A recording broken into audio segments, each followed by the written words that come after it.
वासियों को मीरा रोड के हमारी जनता को बहुत दिन से उनकी मांग थी कि मीरा भाईंदर शहर की लोक संख्या बहुत ही बड़ी ज्यादा पैमाने पे बढ़ रही है और साथ ही में हमारी जो पहले की शमशान भूमि थे, कब्रिस्तान थे और दफन भूमि थी, उनकी संख्या बहुत ही कम थी।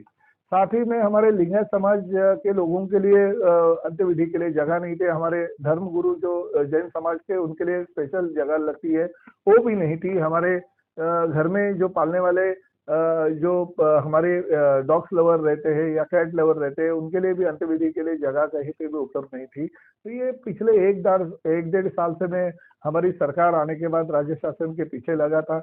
मैंने 2 जगह जो है वो राज्य शासन से फाइनल करके ली। एक तो भाईंदर ईस्ट में और एक हमारे मेरे कॉन्स्टिट्यूंसी में वेस्ट और ईस्ट में, दोनों में। तो सर्वे नंबर 247 जो है वो हमने जगह ले ली है, उस पर रिजर्वेशन डाला सर्वधर्मीय स्मशान भूमि और कब्रिस्तान का, और साथ ही में ईस्ट में वेस्ट में जो 352 सर्वे नंबर था उसमें भी हमने रिजर्वेशन डाल दिया। राज्य शासन के पास जब भी मैं ये पीछे लगा था, तभी इसको निधि की भी जरूरत थी क्योंकि कॉर्पोरेशन के पास पैसा नहीं था। तो माननीय मुख्यमंत्री जी को मैंने विनती की और हमारे इस स्मृति उद्यान जो हमारे हरिश्चंद्र आमगांवकर माजी नगर सेवक थे और कोरोना कार्यकाल में हमसे चले बिछड़ गए, तो उनके नाम पे ये स्मृति उद्यान का निर्माण हम कर रही है। मीरा भाईंदर शहर की पहली शमशान भूमि होगी कि वहाँ पर्यावरण को आगे सामने देखते हुए हमने लकड़ों का वहाँ पे कुछ भी वापर नहीं होगा। वहाँ पे सिर्फ गैस और इलेक्ट्रिक दाहिनी होगी जिसे हम अंत्यविधि कर सकते हैं। और साथ ही में हमारे लिंगायत समाज के लिए हमने स्पेशल जगह रखी है। वहाँ पे हमारे जो जैन धर्मगुरु है उनकी मांग थी, उनके लिए स्पेशल जगह रखी है। और साथ ही में जो घर में पालने वाले जो प्राणी रहते हैं उनके लिए भी अंत्यविधि के लिए जगह रखी है। और साथ ही में हमारे मुस्लिम कम्युनिटी के सिया हो, सुन्नी हो या बोरी हो या खोजा हो, उनकी भी बहुत मांग थी, तो उनके लिए भी जगह और क्रिश्चियन कम्युनिटी के लिए भी जगह रखी है। तो इस तरह से ये स्मृति उद्यान सभी जाति धर्म को लेके हमने वहाँ पे निर्माण करने जा रहा है। राज्य शासन ने जो 18 करोड़ की निधि दी थी उसमें से 15 करोड़ रुपया इस स्मृति उद्यान के लिए दिया है और जगह पे उसका काम भी चालू है। ठेकेदार को वर्क ऑर्डर भी दी गई है और 1.5 साल में ये काम पूरा हो जाएगा।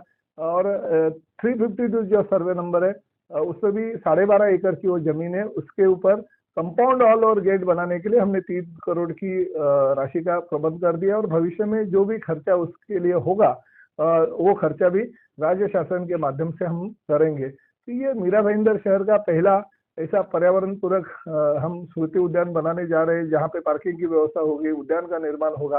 तो इस तरह से मीरा भाईंदर शहर के भविष्य के 50 साल की जो आबादी को देखते हुए हमने ये बंदोबस्त कर दिया। और साथ ही में ये जो प्लान है वो हमारे थाने मीरा भाईंदर कॉर्पोरेशन के टाउन प्लानिंग डिपार्टमेंट से हमने सैंक्शन भी कर लिया ताकि भविष्य में कठिनाई महानगर पालिका को ना हो, क्योंकि कुछ लोग ऐसे हैं कि जानबूझकर ऐसी जो जरूरतें हैं वो नहीं होने के लिए भी कोशिश करते रहते हैं। तो इस तरह से ये अगर हम प्लान सैंक्शन करके लेंगे, सीसी लेंगे, तो जगह पे हमें कोई किसी भी चीज की तकलीफ नहीं होगी की जाती है। मगर आजकल के नए लोग हैं, उनको पर्यावरण पूरक शमशान भूमि की जरूरत रहती है, तो उनके लिए अगर ये ऐसा बंदोबस्त किया जाए तो कहाँ पे बुरा होगा। आप अगर दादर जाते हैं और शिवाजी पार्क की शमशान भूमि अगर देखते हैं तो वहाँ पे गैस और डीजल की ही गैस और इलेक्ट्रिक की ही अंत्यविधि के लिए व्यवस्था की गई है। तो पर्यावरण पूरक करना भी जरूरी है। भविष्य में देखिए हमारी कुछ हिंदू धर्मियों की भावना होती है कि नहीं, अंत्यविधि जो है लकड़े के ही होना